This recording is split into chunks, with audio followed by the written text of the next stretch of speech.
Androgen is currently a senior at Harker who has been doing research since 8th grade. Over the years, he developed a deep passion for computational biology. Andrew conducted his most recent project at Harvard University and at Broad Institute, and it involves discovering and characterizing adaptive mutations through machine learning algorithms. He was recognized for his efforts as a Siemens semifinalist and as the Intel STS first place winner. Outside of research, Andrew is an outdoor enthusiast who loves spending the weekend with nature, and he also enjoys playing classical piano and competing in public forum debate.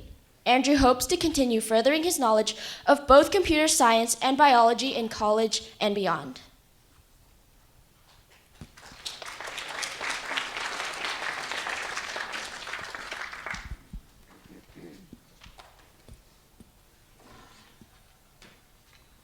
All right.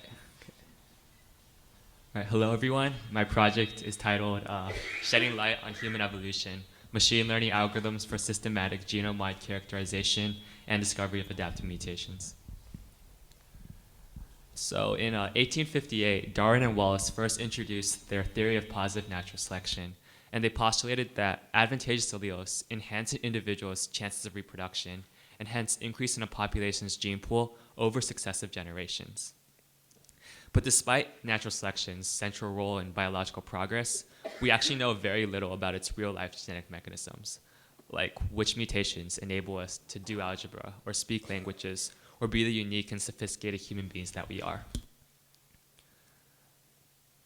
So I guess a lot of the current research kind of focuses on this ineffective trial and error approach, where scientists kind of search for these or look and kind of predict which beneficial traits or which physical qualities might be beneficial, might be under natural selection, such as maybe the beaks of Darwin's finches, or malaria resistance in Africans, or lactose tolerance.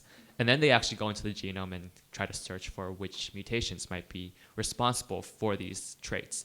But that's a very time-consuming and challenging process. Fortunately, though, the advent of genomics has kind of paved the way for this reverse approach, where we can now go from genotype to phenotype. So now scientists search the entire genome, looking for mutations that display any signs of natural selection. And then they can use biological experiments to actually figure out what kind of traits these mutations induce or lead to. But then how do we actually go from like something like this, searching for the exact adaptive mutation, how do we look for that out of this? And I like to view this field as a sort of fossil-free archaeology, because we don't have to look at the fossils of like humans from maybe tens of thousands of years ago. Instead, we can search for the footprints left by natural selection 30,000 years ago or something, just by looking at the DNA of people living today. And there are kind of three different footprints that researchers often look for. And the first one is population differentiation. Essentially, as you would expect, different geographic regions have their own unique selective pressures and challenges. So alleles that are very prevalent or like fixated in one population but almost non-existent in another population are likely to be under natural selection. And this is the case with the malaria resistance mutation in Africa and the lactose tolerance mutation in Europe. And the second thing researchers look for are high frequency derived alleles. Through a phenomenon known as genetic hitchhiking, selected alleles kind of bring nearby derived alleles along with them to high frequency in a population. And third is this concept of long haplotypes. Selected alleles rapidly rise in prevalence in a population's gene pool, and there's not enough time simply for recombination to break down its associations with neighboring alleles. And as a result, we kind of see long chunks of DNA that are identical in a population. And this is the case with the lactose tolerance mutation in Europeans, where we see that this whole chunk of DNA, 1 million base pairs around this lactose tolerance allele, is actually identical in 77% of the European population. So the goal of my project was to develop this machine learning approach that can search the whole genome to try to find exactly which mutations are under natural selection, predict exactly which mutations are adaptive. And to do this, I first trained machine learning models on millions of simulated mutations that I simulated from like European, East Asian, and West African populations. And then I ended up applying my model to kind of search for these new adaptive mutations in real life DNA sequences from these same populations in actual real life data sets. And this was the 1,000 Genomes Project database. And I guess the first thing I did was I had to extract 102 features from each mutation or from each single nucleotide polymorphism to use as an input variable to my machine learning model. And I kind of started out by implementing these 7 statistical tests, such as well-known population genetic statistics that researchers often use and have been developed and have been known for maybe 20 years or so, things such as TGMAS-D or FST. And these tests for the 3 footprints that I just mentioned, population differentiation, high-frequency derived alleles, and long haplotypes. But then after that, I also kind of developed these window features that sort of look at the whole distribution of mutation scores along an entire genomic region with thousands of mutations or something to kind of search for peaks where the selected allele or adaptive mutation might be located. And the next step was where I had to separate my data into a training set with 5/6 of the data and a validation set with 1/6 of the data. And the models kind of learn from these training sets, which each contain around 2 million non-adaptive mutations and 1,000 adaptive mutations. And then I assessed their classification accuracy on previously unseen new cases, which I left out in these validation sets, which each have 400,000 non-adaptive mutations and around 200 adaptive mutations. But there are 2 main issues with this data. The first is these data sets are massive and it's not feasible at all to kind of train a machine learning model such as a support vector machine to make predictions on this data. And the second and more important issue was this kind of extreme class imbalance. Essentially, these mutations that I'm looking for are very, very rare. For every adaptive mutation, there may be 2,000 or 3,000 non-adaptive and neutral ones that we just don't care about. And if I just straight up train a machine learning model on this, it's going to predict everything to be neutral and achieve a very, very high accuracy, 99.95%, without actually identifying any of the adaptive SNPs that I'm interested in. So I ended up developing this 3-step sample selection pipeline. And I guess it includes some technical machine learning stuff, so it's okay if you don't really understand. But the first step was kind of grouping these neutral mutations into groups where they're very similar to one another, and I only took a few representative cases from each group, and that way I can kind of cut down and reduce and eliminate a lot of this redundant information. And the next step involved a concept known as atomic link. And in machine learning, atomic link is where you have 2 training cases from different classes. So that'd be adaptive or non-adaptive. And they're closer to each other than to any other example of their own class. And this means that they either lie on the decision boundary or they're noise and they lie on the wrong side of the decision boundary. So by removing them, I can reduce the chance of overfitting a model.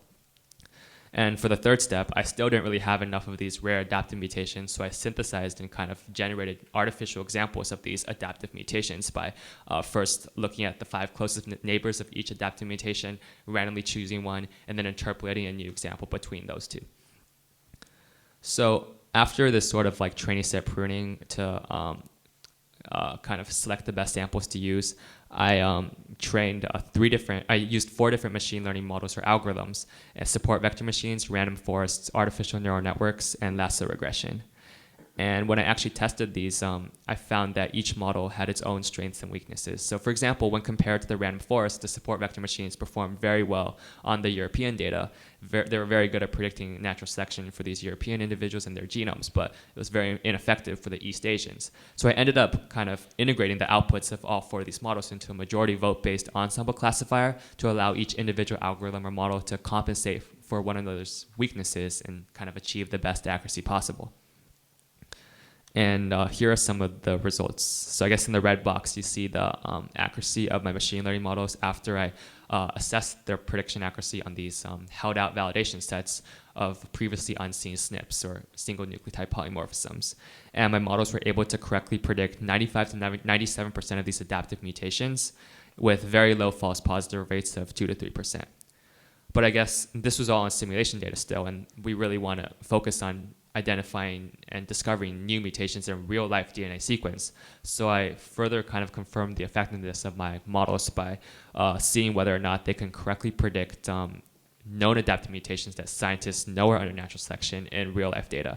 And I looked at 179 individuals, so 60 Europeans, 60 East Asians, and 59 West Africans from the 1,000 Genomes Project database. And I found like one example you see here is the lactose tolerance allele. We all know that this is under natural selection. And my machine learning models correctly predicted that it'd be at the very top of the region. And the bottom plot here you see is the lab's current method called the composite of multiple signals. And this method is the current state-of-the-art algorithm for doing this type of prediction. And they kind of perform similarly. But if you look at the next example, we see the PCDH15 gene, and there are 2 known adaptive mutations in this gene. And this gene is pretty important for, I guess, East Asians, where it encodes for important processes such as vision or hearing or a lot of sensory perception.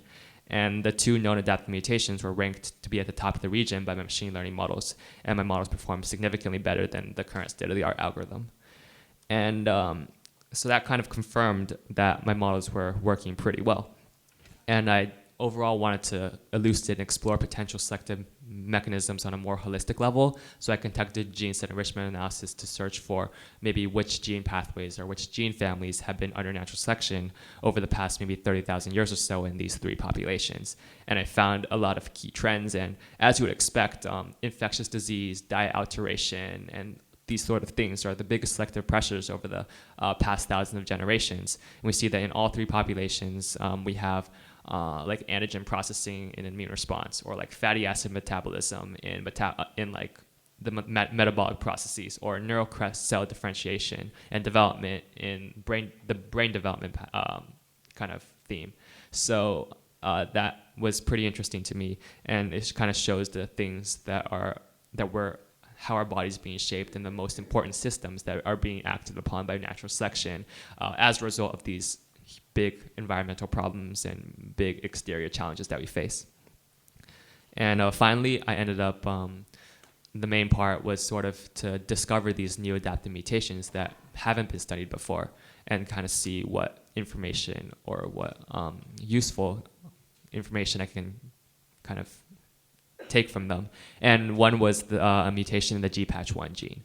And this is an amino acid change, which basically means that it would change the overall structure of this protein most likely. And what's interesting about GPATch1 is that many scientists or past research papers have found that it encodes a receptor that binds to E. coli's outer membrane protein A. And when E. coli's OMP protein binds to GPATch1, it's important because it allows E. coli to invade the brain endothelial cells, leading to meningitis infection.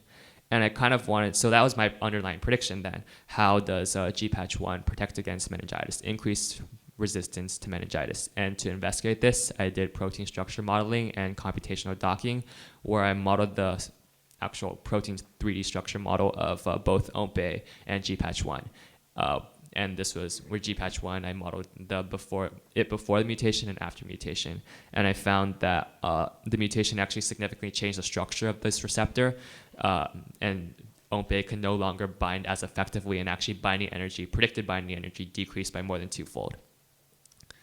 And another interesting mutation that I found was a mutation in the MOGS gene, another amino acid change. And MOGS actually encodes the first enzyme in the end-linked glycosylation pathway.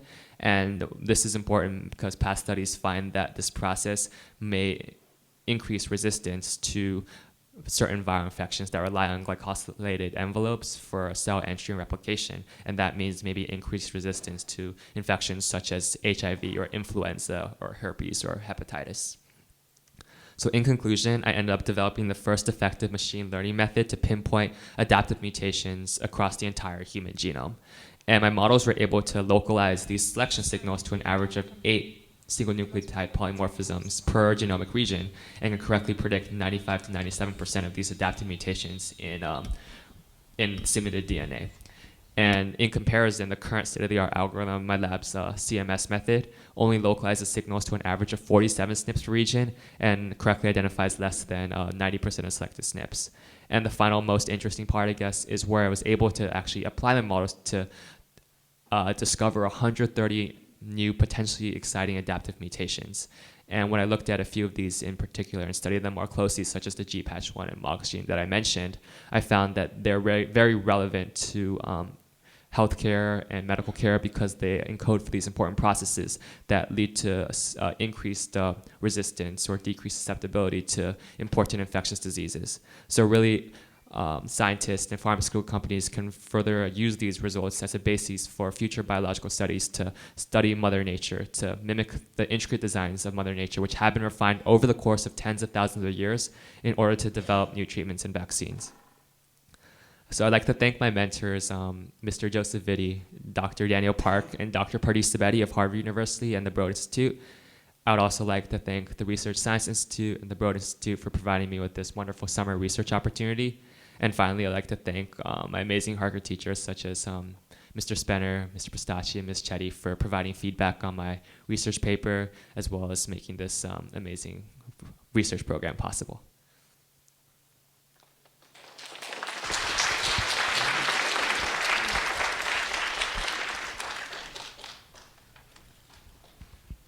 So now we'll have our Q&A session. The first question is, have you considered patenting your approach?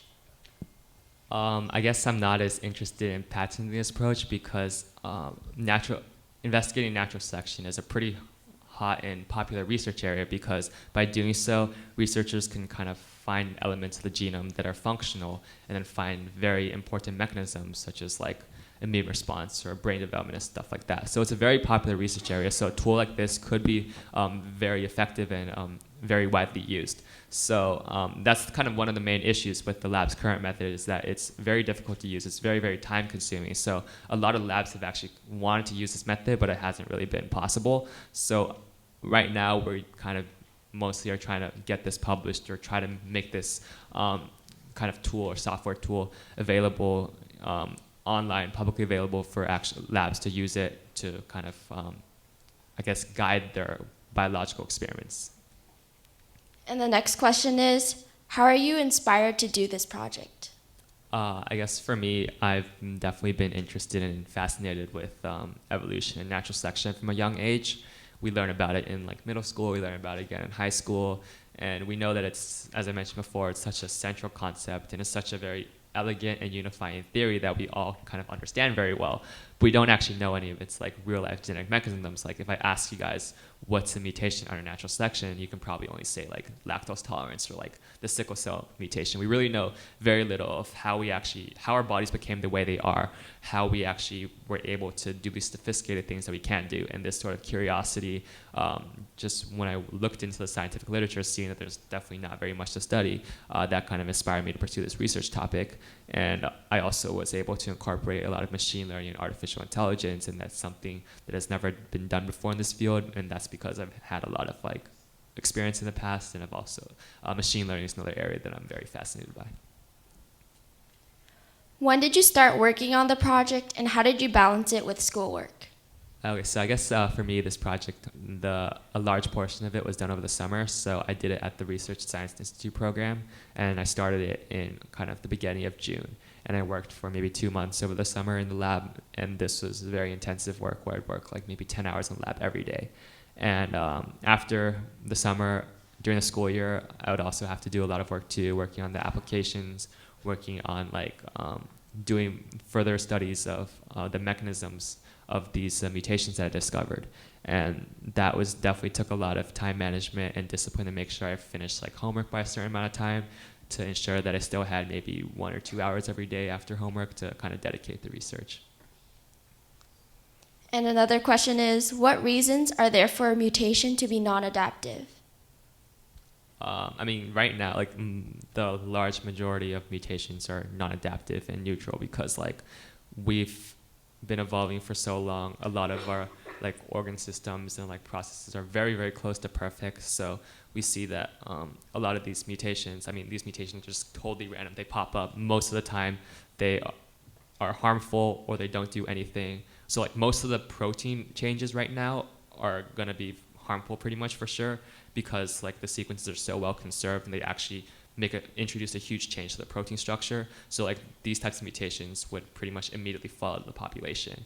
And then the rest of the mutations, the neutral ones that don't actually cause any harm, will kind of just build up in the genome. And that's an issue to take into consideration because these mutations might also look, it's called like the neutral theory, where these mutations might look like they're under natural selection, and that might lead to like false positives too. And what are some of the 102 features of SNPs that you used? Oh, yeah, so as I mentioned, I had these like 7 pretty well-known statistical tests that have been developed in the past, and I started out by using those, and then I kind of developed mostly these window features where I kind of, for example, if I had the Tajima's D statistic, I would look at all the Tajima's D statistic for like maybe the 2000 SNPs around the lactose tolerance region, and then I would maybe, for every like location along that chromosome in that region, I look at the 20 closest SNPs surrounding it and take the average score. So if like that average score is very high, it's likely to be a peak, and like usually the adaptive mutation is located in an area where there's like a really big peak. Yeah, so stuff like that.